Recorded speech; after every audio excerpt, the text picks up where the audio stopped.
네, 열심히 성실히 일하려는 청소년들이 점점 더 벼랑 끝으로 내몰리는 현실을 지금 보셨는데요.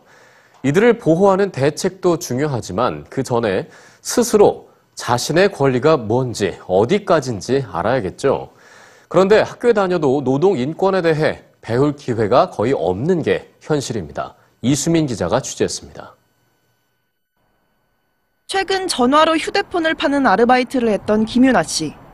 근로계약서도 쓰지 못한 채 일하다가 임금까지 떼었지만 돌려받는 일은 쉽지 않았습니다.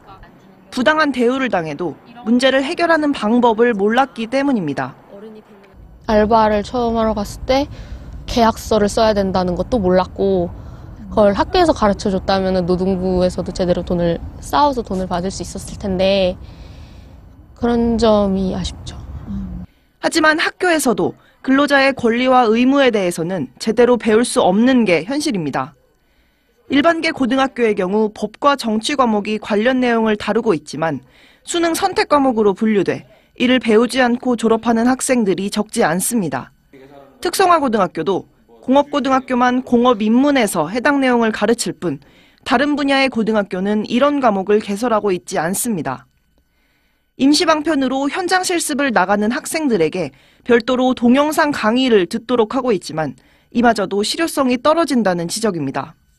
잠깐 학생들을 컴퓨터실에 집어넣고 그냥 클릭해서 그냥 조회수를 높이는 그런 경향으로 되는 경우가 있습니다. 그래서 제대로 하려면 창체 시간에 노동인권 교육이라는 꼭지를 집어넣어서 학생들이 제대로 교육할 수 있도록 하는 게 4년 전 국가인권위원회가 정규 교육과정에 노동인권 교육을 포함시키라고 권고했지만 달라진 게 없습니다. 청소년 유니온의 설문조사에 따르면 고등학교에서 노동인권 교육을 받은 적 있다고 응답한 고등학생은 23%에 불과합니다. 그 노동의 가치를 소중히 알고 자기의 삶의 가치를 만들어 나갈 수 있는 이 교육, 학교 안에서부터 이루어져야 합니다. 자신의 노동인권을 보장받지 못하는 청소년들. 부실한 학교 교육에 그 책임이 있는 건 아닌지 대책 마련이 필요해 보입니다. EBS 뉴스 이수민입니다.